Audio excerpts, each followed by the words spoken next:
الحمد لله نحمده ونستعينه ونستغفره ونؤمن به ونتوكل عليه ونعوذ بالله من شرور أنفسنا ومن سيئات أعمالنا من يهده الله فلا مضل له ومن يضلله فلا هادي له ونشهد أن لا إله إلا الله وحده لا شريك له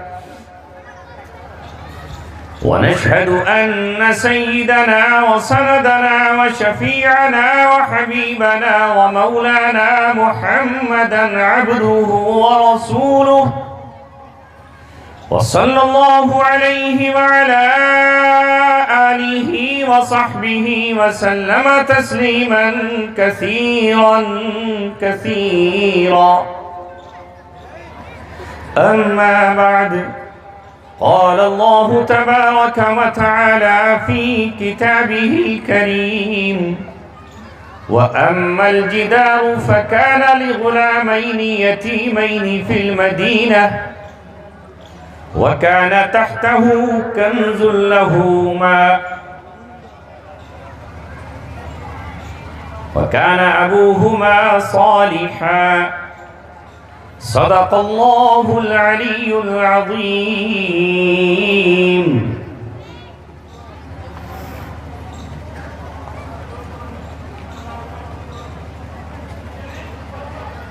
اقبال کوئی محرم اپنا نہیں جہاں میں،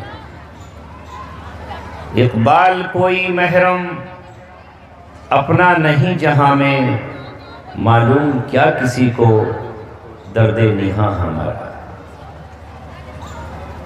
سالار کارواں ہے میر حجاز اپنا، سالار کارواں ہے میر حجاز اپنا، اس نام سے ہے باقی آرام جاں ہمارا.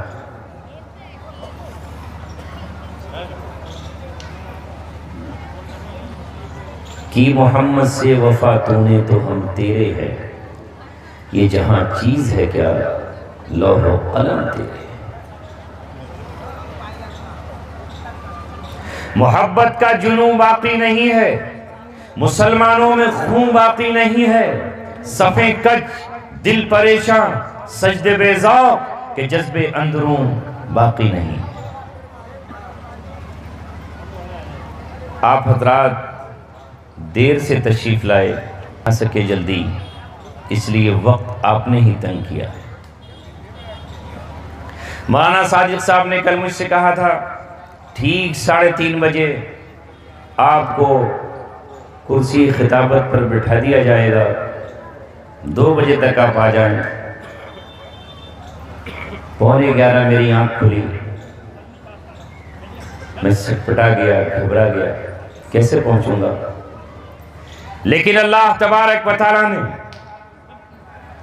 اور اس کے پیغمبر نے ہم سے کہا ہے کہ اللہ تعالیٰ سے برکت مانگو. یہ لفظ برکت دنیا کی کسی قوم کے پاس اور ان کی کسی ڈکشنری میں نہیں ہے. وہ اس کا مطلب نہیں سمجھتے، وہ اس کے مفہوم کو نہیں جانتے، وہ برکت کو نہیں پہچانتے. اس لفظ سے اگر کوئی آشنا ہے تو وہ تم ہو، اس کا نظارہ اگر تم نے دیکھا ہے تو وہ تم ہو. اگر یہ کسی کے گھر میں داخل ہوتی ہے تو وہ تم ہو، اور جسے بار بار مانگنے اور چاہنے کی اللہ تعالیٰ نے اپنی کتاب میں آیت اتاری ہے تو وہ تم ہو. اس لیے ہمارے یہاں جب کوئی کھانا کھا رہا ہو اور آنے والے مہمان سے وہ یہ کہے کہ آئیے کھانا کھا لیجئے، تو حکم کیا ہے؟ دنیا کی دوسری قومیں کہیں گے کھاتے رہو بھیا اور کھاؤ، یہ کہیں گے. اور جس مقام پر میں تھا اس مقام پر ایک نئی اصطلاح تھی، ایک نئی بات تھی. سناؤں؟ جب ہم وہاں کھانا کھاتے اور اپنے کسی غیر مسلم بھائی سے ہم کہتے کہ آؤ بھائی، شکتی بھائی آپ بھی آ جاؤ، کھانا کھا لو، تو وہ کہتا مالک آپ کو آپ کے بچوں میں کھلائے۔ جب بھی کبھی ان سے کہتے تو وہ یہی کہتے کہ اوپر والا آپ کو آپ کے پریوار میں کھلائے، آپ کے گھر والوں کے ساتھ کھلائے، کیونکہ اس سے بہتر دعا وہ بیچارے نہیں جانتے تھے۔ وہی سوچتے تھے کہ سب سے بہترین موقع وہ ہے جب آدمی اپنے بچوں میں بیٹھ کر کھائے، اپنی اہل و عیال کے یہاں کھائے۔ تو ہم بھی ان کی جب وہ کبھی ہمیں دعوت دیتے گزرتے ہوئے، آئیے مفتی صاحب ذرا چائے لے لیجئے یا کھانا کھا لیجئے، تو ہم بھی یہی کہتے کہ اللہ آپ کو آپ کے پریوار میں بچوں میں کھلائے۔ ان سے وہ بات ہم کہہ نہیں سکتے تھے کہ اس لیے ان کی سمجھ میں نہیں آتی، مگر ہمیں ہمارے پیغمبر نے اور ہمارے اللہ نے اور ہمارے دین نے ہم سے کہا ہے کہ جب تم سے کوئی یہ کہے کہ آؤ کھانا کھاؤ تو تم کیا کہو؟ بارک اللہ لکم یا بارک اللہ لک، اللہ تبارک و تعالیٰ تجھے برکت عطا کرے۔ یہ ہے وہ لفظ جو دوسروں کے پاس نہیں ہے۔ جیسے حضرت ماں نے ابھی ایک چھوٹا سا جملہ میرے تعلق سے کہا، یہ دل ہے اور اس دل میں محبت کے جذبات اس نے ڈالے ہیں جس نے اس دل کو بنایا ہے۔ جو دل محبت سے خالی ہو وہ دل نہیں ہے، وہ پتھر ہے۔ جس دل میں دھڑکن نہ ہو وہ گوشت کا ٹکڑا ہے، دل نہیں ہے۔ جس دل میں احساس نہ ہو وہ دل نہیں ہے، مٹی کا ایک تودہ ہے۔ وہ دل جس دل میں وفا نہ ہو، پیار نہ ہو، معصوموں کا درد نہ ہو، غریبوں کی آہ کی کسک اس میں نہ ہو، اس میں شعلہ نہ ہو، اس میں حرارت نہ ہو، وہ دل کیا ہے؟ وہ اینٹ کا ایک جلا ہوا ٹکڑا ہے یا وہ کسی لکڑی کا کاٹ کا ایک گنٹا ہے، اس کے سوا کیا ہے؟ یہ محبت ہے جو بڑوں کا ادب سکھاتی ہے، جو استاد کے سامنے زور سے بولنے سے روکتی ہے۔ یہ محبت ہے جو ایک ماں کو اپنے بچے کی خدمت پر اور اس کی تربیت پر مجبور کرتی ہے۔ یہ محبت ہے جو اللہ نے بھائی سے بھائی کو دی ہے۔ یہ محبت ہے جو پڑوسی کو پڑوسی سے ہونا چاہیے اور رہتی ہے۔ اگر یہ محبت ہی نہ ہو تو پھر وہ انسان کیا ہے؟ وہ پھر جیتی جاگتی ایک لاش ہے، اور لاش کے سوا کچھ نہیں۔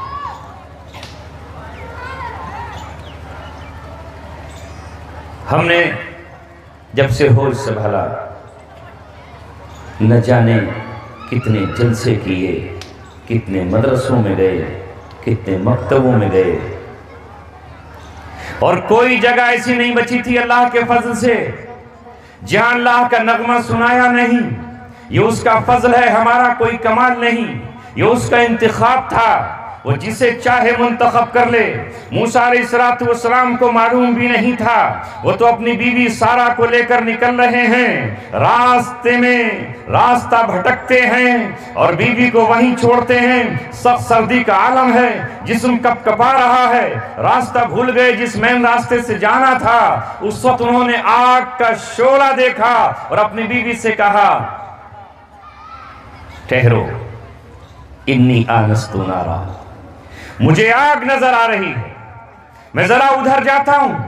یا تو آگ یہ کسی قافلے والوں کی ہے، میں قافلے والوں سے پوچھ کر آؤں گا راستہ کدھر کو ہے مصر کا۔ میں مصر کا واسی تھا مگر حالات سے مجبور ہو کر مدین چلا آیا تھا، آج دوبارہ پھر مصر جا رہا ہوں، راستہ ان سے پوچھوں گا۔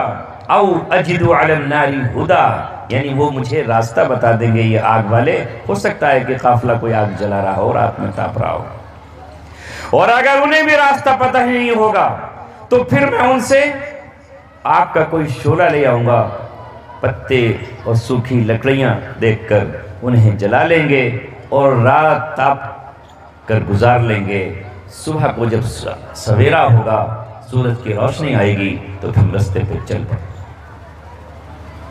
انہیں کیا معلوم تھا آج قدرت کچھ اور فیصلہ کرنا چاہتی ہے۔ اے موسیٰ، اللہ تبارک و تعالیٰ آج تمہارا انتخاب کرنے جا رہا ہے۔ وہ جسے تم آگ کہہ رہے ہو وہ آگ نہیں ہے، وہ تجلیات ربانی ہے، وہ اللہ تبارک و تعالیٰ کے جلووں کا نور ہے، وہ اللہ تبارک و تعالیٰ کی تجلیات کی کرنیں ہیں، اور وہ کرنیں ایک درخت پر پڑ رہی ہیں۔ آؤ اس درخت کی قسمت کو دیکھیے، اس درخت کی خوش نصیبی کو دیکھیے کہ وہ درخت جل نہیں رہا، جگمگا رہا ہے۔ موسیٰ علیہ السلام جیسے ہی اس درخت کے پاس پہنچتے ہیں تو وہ دیکھتے ہیں کہ درخت کا ہر پتا، اس کی ہر کونپل، اس کی شاخ پوری کی پوری چمک رہی ہے۔ دور سے آگ لگتی تھی مگر وہ آگ نہیں ہے، وہ نور ہے، جلوے ہیں اللہ تبارک و تعالیٰ کے۔ اور جیسے ہی اس کے پاس پہنچے تو آواز آتی ہے انی انا اللہ یا موسیٰ، میں اللہ ہوں، اللہ رب العالمین ہوں۔ یہ آواز موسیٰ علیہ السلام نے ہر جہت سے سنی، یہ اوپر سے بھی آ رہی تھی، نیچے سے بھی آ رہی تھی، دائیں سے بھی تھی، بائیں سے بھی تھی، ہر 6 جانب سے تھی، بلکہ ہر 6 جانب سے نہیں، ہر چیز سے موسیٰ علیہ السلام کو یہ آواز آج سنائی دے رہی تھی۔ یہ کان بھی سن رہے تھے، یہ آنکھیں بھی محسوس کر رہی تھیں، اور جسم کا ہر ذرہ، ہر رواں اور جسم کا ہر حصہ اس آواز کو محسوس کر رہا تھا، کیونکہ یہ آواز کسی ایک سمت اور کسی جہت میں قید نہیں کی جا سکتی تھی۔ اللہ تبارک و تعالیٰ جہت میں محدود نہیں۔ عرض یہ کرنا تھا کہ اللہ جس کو چاہے منتخب کر لے، اس پیڑ کو منتخب کیا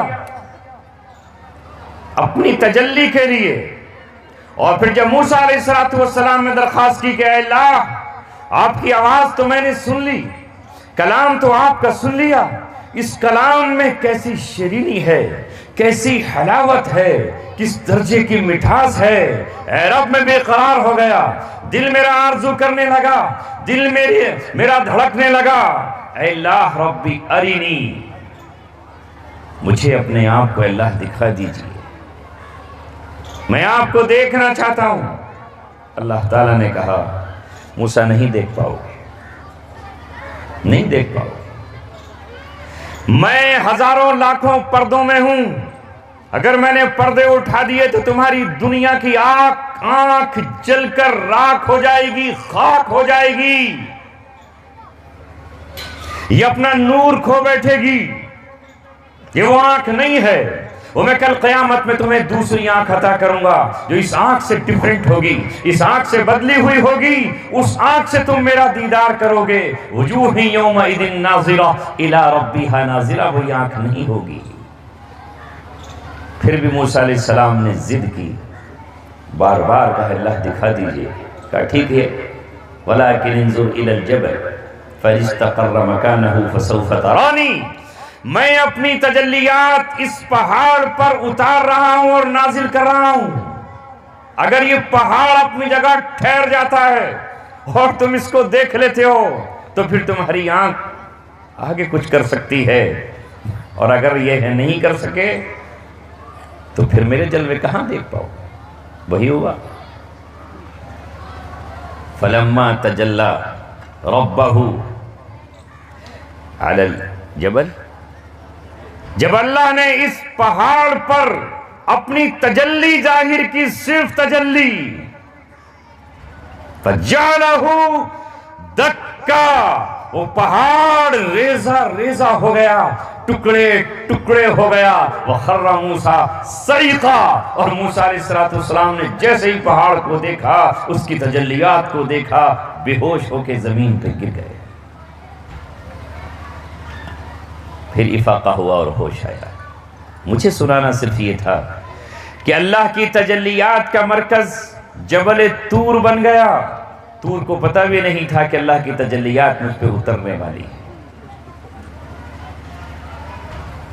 ایک بہت اہم چیز اللہ نے ہمارے پہلو میں رکھی ہے، جس کا میں ذکر کر رہا تھا، یہ ہے دل۔ اس دل پر اللہ تبارک و تعالیٰ کی تجلیات اترتی ہیں. یہ ہے ہمارا دل جو کوہ طور سے زیادہ اللہ نے مضبوط بنایا ہے. اس اپنے دل کی قدر کر لو. اس دل میں اللہ تعالیٰ نے بہت ہی اہم مقام رکھا ہے. اس اللہ تعالیٰ کا کلام جسے میں پڑھ رہا ہوں اور جسے حضرت مولانا پڑھتے ہیں اور آپ کے بچے پڑھ رہے ہیں, جن کے سروں پہ دستار بندی ہے یا بندنے والی ہے, ان دل میں اللہ تعالیٰ نے اپنی تجلی کرام اور قرآن مقدس کی شکل میں اتاری ہے. لہٰذا دنیا کا کوئی پہاڑ ہمارا مقابلہ نہیں کر سکتا اور زمین نہیں کر سکتی, اس لیے کہ اس نے ایسا دل ہمیں عطا کیا ہے جس میں اللہ کی تجلی قرآن کی شکل میں اترتی رہتی ہے. بات محبت پر چلی تھی. جب ہم جلسوں میں آئے تو مولانا صادق صاحب اس زمانے میں کمال پر ہوا کرتے تھے. میں وہاں جاتا تھا. اس شخص نے ایسی محبت کا اظہار کیا, نام چونکہ صادق ہے تو محبت بھی سچی کی, اور میں خود بخود کھچ کے ان کی طرف چلا جاتا تھا. بالکل ایسے ہی جیسے کھچے خود بخود جانب طور موسیٰ. بتائے کشش شوق دیدار کیا تھی. جب تک یہ گوکل پور رہے میں کھچ کر وہاں چلا جاتا, پھر یہ جئی نگلا پہنچے پھر میں وہاں چلا جاتا.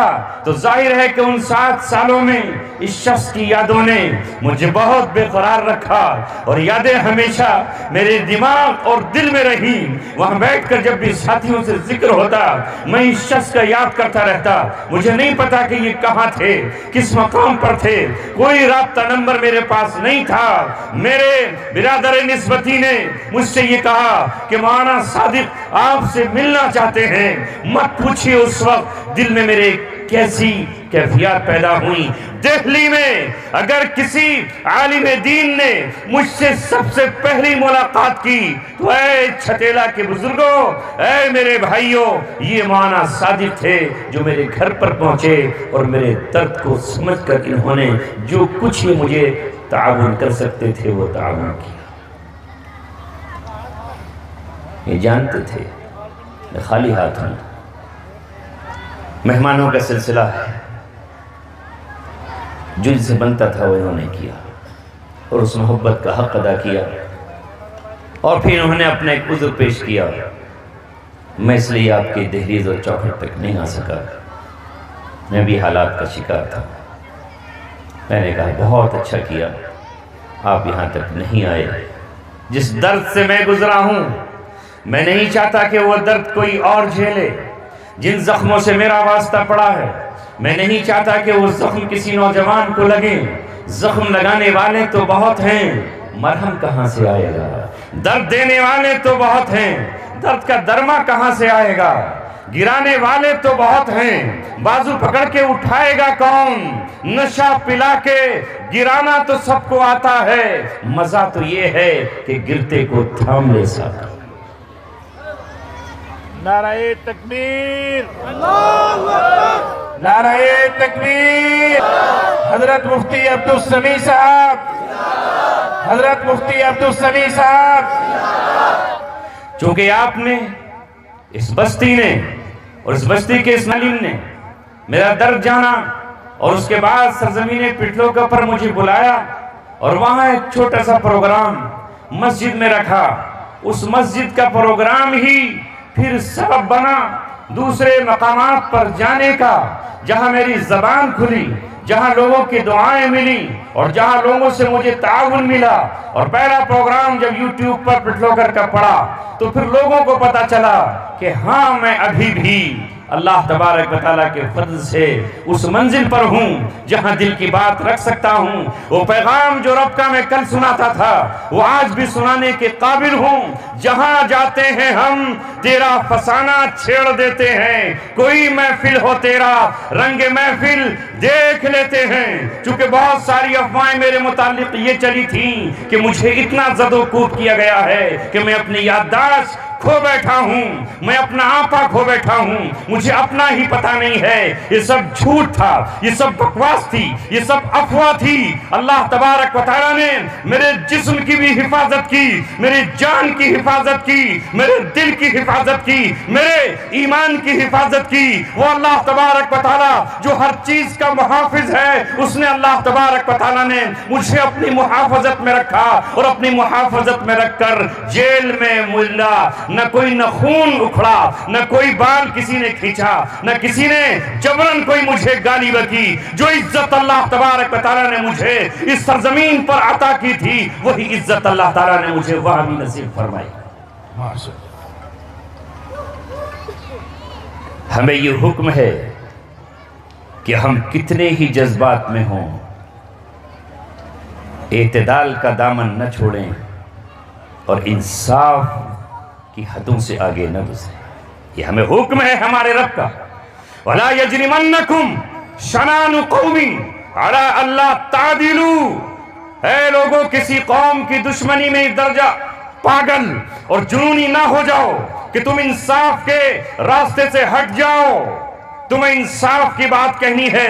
کسی قوم سے تمہاری مخالفت ہو سکتی ہے، کسی قوم سے دشمنی ہو سکتی ہے، وہ دشمنی وقتی بھی ہو سکتی ہے، وہ دشمنی ازلی بھی ہو سکتی ہے، وہ دشمنی کسی زمین کے ٹکڑے کی بنیاد پر بھی ہو سکتی ہے، وہ دشمنی مال اور دولت کی بنیاد پر بھی ہو سکتی ہے، وہ دشمنی حسد کی بنیاد پر بھی ہو سکتی ہے، اور وہ دشمنی افواہوں کی بنیاد پر بھی ہو سکتی ہے، وہ دشمنی مغالطے کی بنیاد پر بھی ہو سکتی ہے۔ اس کا معیار، وجہ اور سبب کچھ بھی ہو سکتی ہے، لیکن تمہیں اس دشمنی میں بھی جذبات کی حدوں میں بہ نہیں جانا ہے، جذبات کی روح میں حدود کراس نہیں کرنا ہے۔ تمہارے رب کا پیغام یہ ہے کہ تم کسی قوم کی دشمنی کی بنیاد پر اس درجے دیوانہ اور پاگل نہ ہو جاؤ کہ انصاف کا راستہ چھوڑ دو۔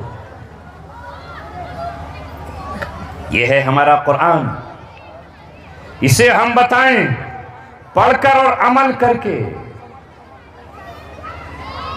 پڑھ کر اور عمل کر کے، تبھی تو ہم سے کوئی امپریس ہوگا، تبھی تو ہم سے کوئی پربھاوت ہوگا، تبھی تو ہم سے کوئی متاثر ہوگا، تبھی تو ہمارے کوئی قریب آئے گا۔ اور یہ اس وقت اتر رہی آیت جب صحابہ کرام اور ان کے دل کے روح رواں سب کچھ ان کا منظور نظر محمد رسول اللہ کو مکے میں داخلے سے روکا گیا اور حدیبیہ کے مقام پر گھراؤ کر لیا گیا۔ اس وقت یہ آیت اتر رہی ہے، صدوکم عن المسجد الحرام، تمہیں مسجد حرام سے روکا گیا ہے۔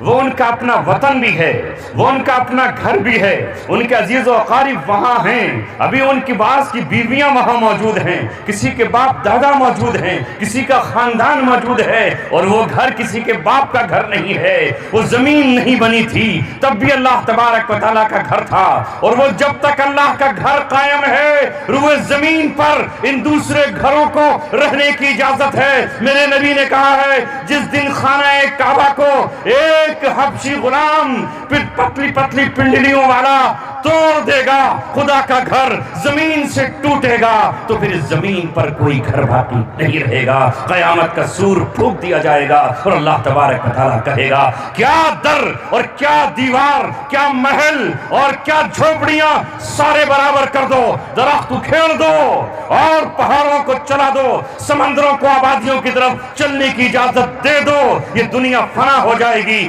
آسمان ٹوٹ کے زمین پر گرے گا اور ستارے ٹکڑے بکھر کے جائیں گے، سب کے سب ختم کر دے گا۔ یہ جب تک قائم ہے جب تک زمین پر وہ اللہ کا گھر قائم ہے، اور جس دن اللہ کا گھر ختم ہوگا دنیا کا ہر گھر نیست و نابود کر دیا جائے۔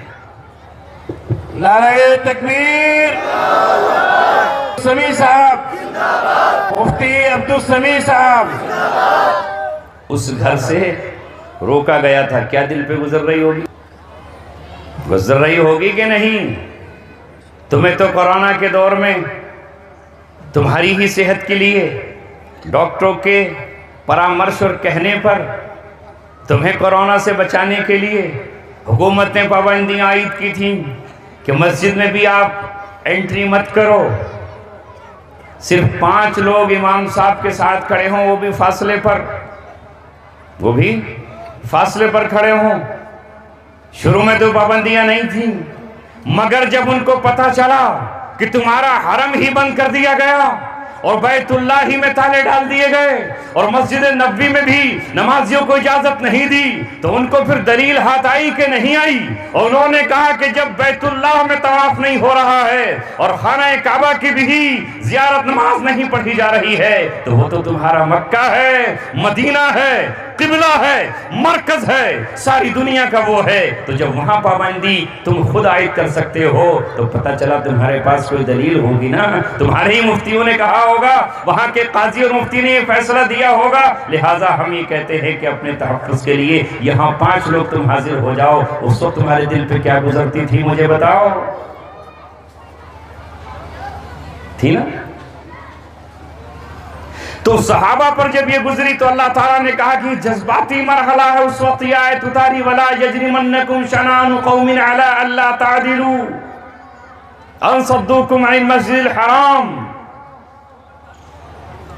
انصاف قائم کرو، تمہیں جب موقع ملے انصاف کا تو انصاف قائم کرو گے، یہی تمہیں سمجھانے کے لیے تمہارا رسول آیا، تمہارا آخری پیغمبر آیا اور تمہارا اس کے لیے انتخاب ہوا، یہی بتانے اور سمجھانے کے لیے اللہ نے اپنا آخری صحیفہ اور کتاب آپ کو دی، جب تک تم انصاف کرتے رہے اللہ تبارک بتائیں تمہیں عزتیں اور سربلندیاں عطا فرمائیں، مگر جب تم نے انصاف کی چادر اتار پھینکی اور ظلم کا لباس پہن لیا اور خود ظالم بن کر کے دنیا پر براجمان ہوئے تو پھر اللہ تبارک بتائیں نے کہا کہ اس وقت تک تمہیں تمہاری کھوئی ہوئی عزت عظمت واپس نہیں دوں گا جب تک کہ تم پھر انصاف کی طرف پلٹ کے واپس نہیں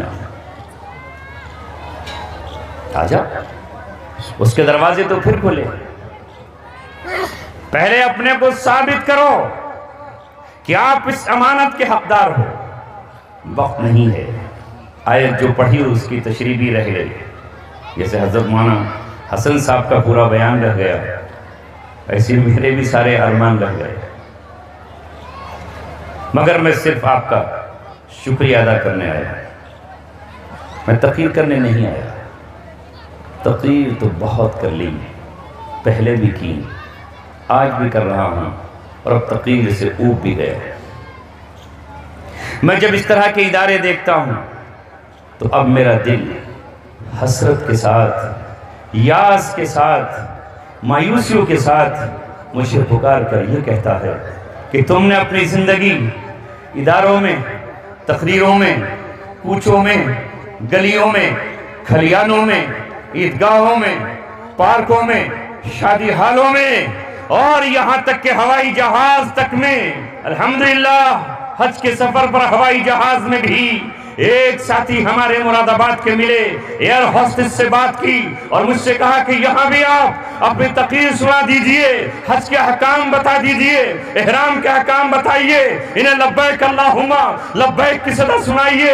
جس اسپیکر سے اور جس انسٹرومنٹ سے ایئر ہوسٹس یہ کہتی ہیں کہ اپنی بیلٹیں باندھ لو، جس سے اعلان ہوتا ہے پلین اترنے والا ہے، اب ذرا اپنے آپ کو درست چست کر لو، وہ مائک میرے ہاتھ میں آیا اور میں بیٹھا ہوا تھا، اس وقت بھی مجھ سے اللہ تعالیٰ نے کہا تو نے سمندر میں بھی میرا ذکر کیا ہے، تو نے زمین پہ میرا ذکر کیا ہے، آج ایئر اسپیس میں اس ہوائی جہاز میں بھی لبیک اللہم لبیک لبیک اللہم لبیک لا شریک لک لبیک ان الحمد والنعمت والملک لک لا شریک لک، اس کی صدا یہاں گونجوا دے۔ وہ وقت مجھے آج بھی یاد ہے، نہ وہ حاجی مجھے ملتے، نہ وہ میرے دوست مرابات کے مجھے ملتے، نہ فضا میں مجھے وہ بولنے کا موقع۔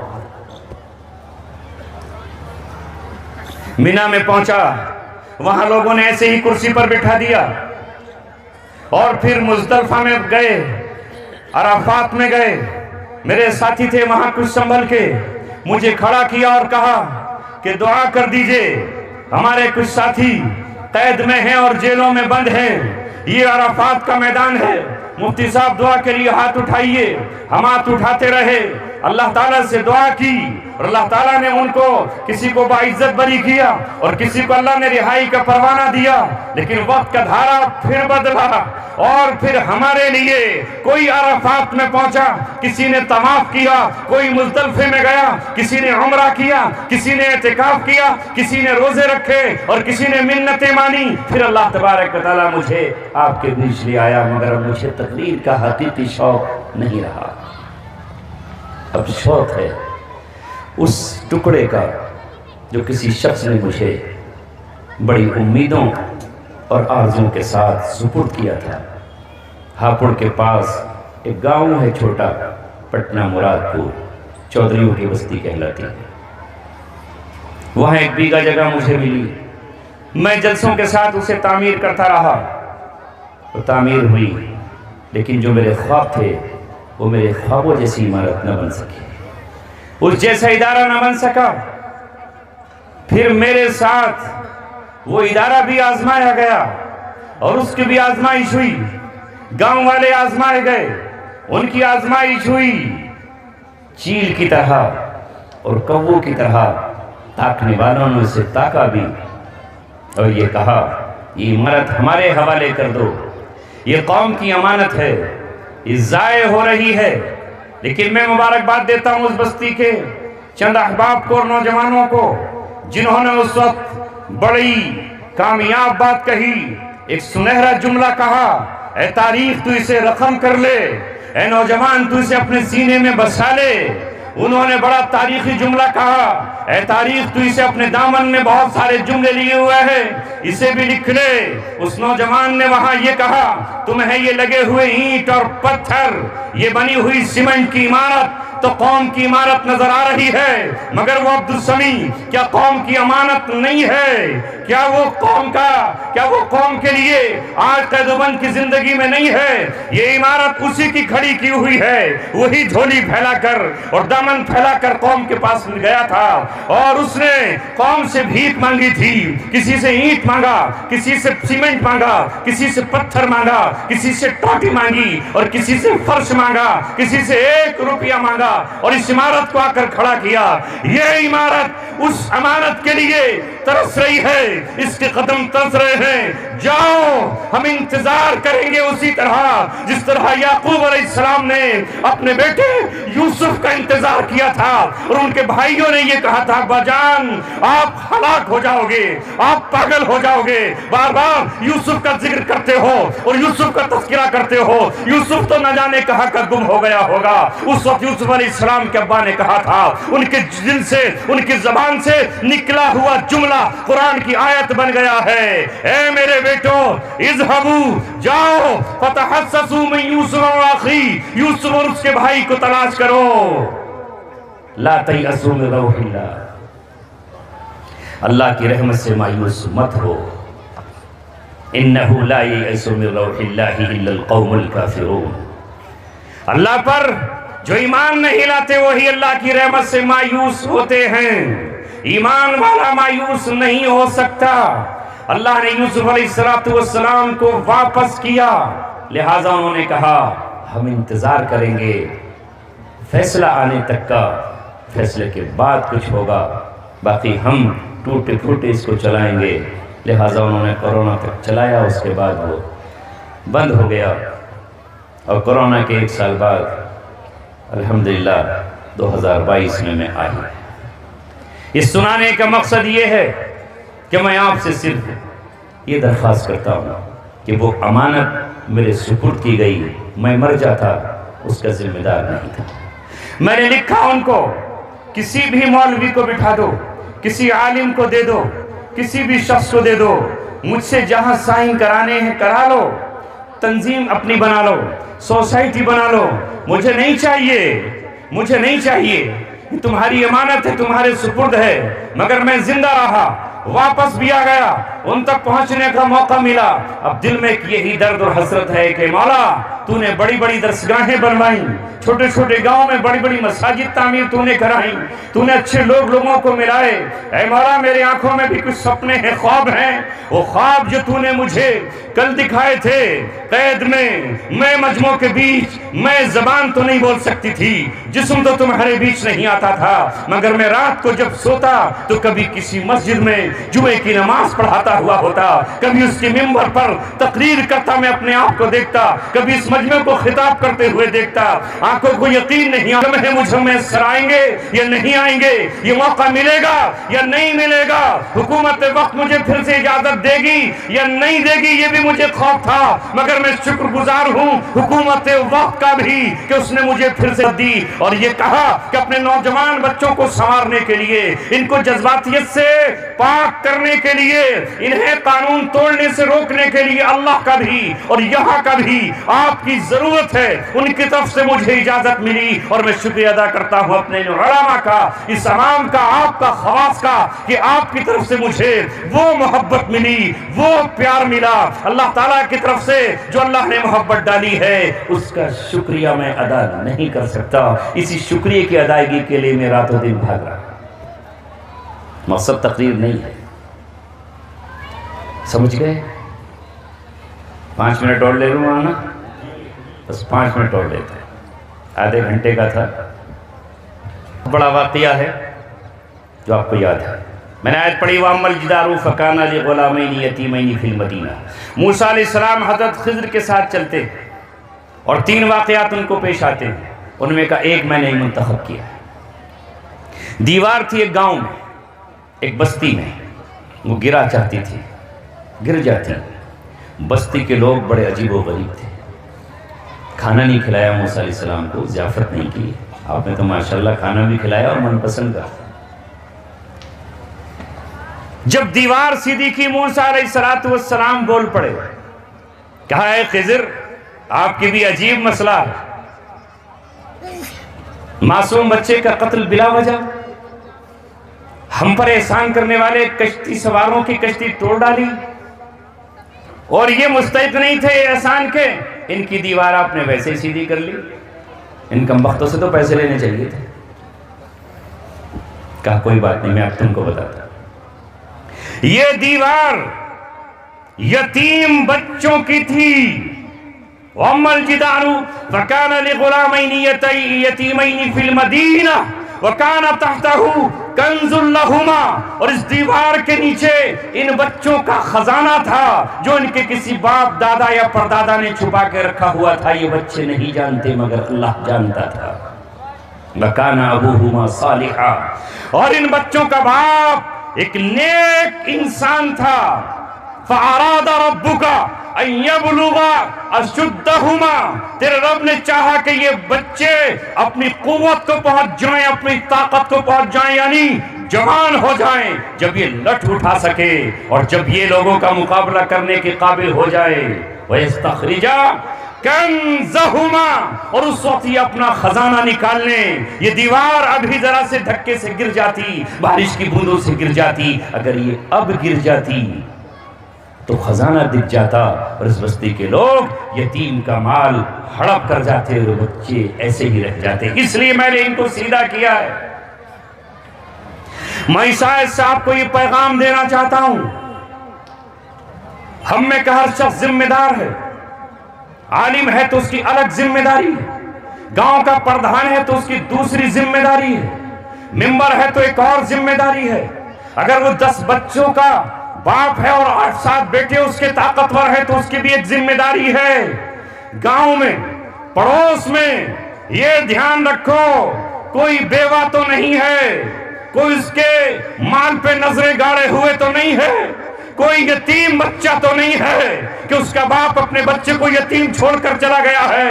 کئی لوگوں کی نظریں، یہ اس کے اپنے خاندان کے لوگوں کی نظریں ان کے مال پر تو نہیں ہیں. وہ بیوہ کیسے زندگی گزارتی ہے، وہ یتیم کیسے زندگی گزارتے ہیں، کہیں کسی کے ساتھ ظلم اور ستم تو نہیں ہو رہا ہے. اگر کہیں ایسا ہو رہا ہے تو اے لوگوں تمہیں دور حاضر کا خضر بن کر اس دیوار کو سیدھا کرنا ہوگا. جب تک وہ بچے جوان نہ ہو جائیں، جب جب تک وہ بیوہ کے بچے بالغ نہ ہو جائیں اس وقت تک تمہیں ان کے خزانے کی حفاظت کرنی ہے، اس بیوہ کی آبرو کی حفاظت کرنی ہے، اس یتیم بچے کے جسم کی، جان کی اور ایمان کی حفاظت کرنی ہے۔ خالی یہ کہہ کے مت چلے جاؤ کہ بس اللہ پرسان حال ہے وہ خود دیکھے۔ یہ طے کرو آپ اس لیے دنیا میں آئے، کریں گے ایسا؟ اور یہ مرکز ہیں دین کے، مسجد اور مدرسہ، سکھوں کے گردوارے ان کی عبادت گاہ ہے، وہ وہاں سے پورا نظام چلاتے ہیں۔ تمہارا پورا نظام مسجد نبوی سے چلا ہے، ہم کیوں یہاں سے آج فراموش کر گئے؟ مدرسے اور مسجدیں پوری بستی کا ایک مرکز ہیں، یہ مرکزیت حاصل ہونا چاہیے۔ اور میری درخواست ہے اور اس چینل کے ذریعے بات ملک اور بیرون ملک پہنچے گی، اسے مرکزیت بنائیے اور یہ دھیان رکھیے کہ جس طرح ذمہ داری یہاں پڑھنے والے بچوں کی ہم نبھاتے ہیں، اسی طرح وہ غریب، یتیم، مسکین، بیوائیں، کمزور، محتاج، معذور ہماری بستی میں رہتے ہیں، ان کا بھی ہم انتظام کریں۔ یہی قوم کریں گے ایسا؟ گجرات میں ایسے لوگ ہیں، وہاں ایسے ادارے ہیں، مدرسوں کی طرف سے ایمبولینس ہیں اور وہ ایمبولینس جاتی ہیں، گورنمنٹ کے ایمبولینس کو ضرورت نہیں پیش آتی۔ آج ہم اس کی شروعات کر رہے ہیں، آج ہم یہ آپ کو کہہ رہے ہیں، انشاءاللہ امید ہے یہ چراغ یہاں سے جلے گا اور اس کی روشنی ملک اور بیرون ملک پہنچے گی۔ ہر گاؤں، ہر بستی میں کوئی ایسا سسٹم ہوگا جس میں ہم یتیم کی روزی، اس کی کفالت، اس کی تعلیم کا انتظام کریں گے۔ اور یہی نہیں، آگے بڑھ کر کہتا ہوں، ہر بچہ عالم نہیں ہو سکتا، ہر بچہ حافظ نہیں ہو سکتا، حافظ کا بچہ بھی ضروری نہیں کہ حافظ ہو جائے، اور مولوی کا بچہ بھی ضروری نہیں کہ مولوی ہو جائے۔ اگر اس کا ذہن ادھر نہیں چلتا، حفظ کی طرف نہیں چلتا، لیکن وہ قلم اٹھا کر لکھنا چاہتا ہے، وہ دوسری تعلیم حاصل کرنا چاہتا ہے، وہ ڈاکٹر بن کر علماء کی خدمت کرنا چاہتا ہے، ان کی بیویوں کی فری دوا دینے کی امید اور آرزو رکھتا ہے، تو جو ڈاکٹر بننا چاہتا ہے اسے ڈاکٹر بنا لو، جو انجینئر بننا چاہتا ہے اسے انجینئر بنا لو، اور جو ماسٹر اور پروفیسر بننا چاہتا ہے اسے ماسٹر اور پروفیسر بنا لو، اور جو کوئی وکیل بننا چاہتا ہے اور مظلوموں کا کیس صرف اس لیے لڑنا چاہتا ہے کہ مظلوم کے پاس وکیلوں کے سے لٹنے کے لیے پیسہ نہیں ہے، تو اسے وکیل بھی بنا دو۔ نیت صحیح ہو، قوم کی خدمت کرنا چاہتا ہو، ملک کی خدمت کرنا چاہتا ہو،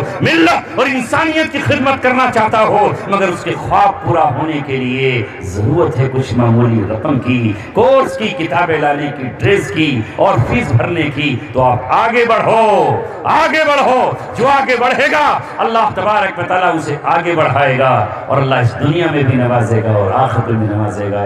وما علینا الا البلاغ المبین۔ جزاک اللہ۔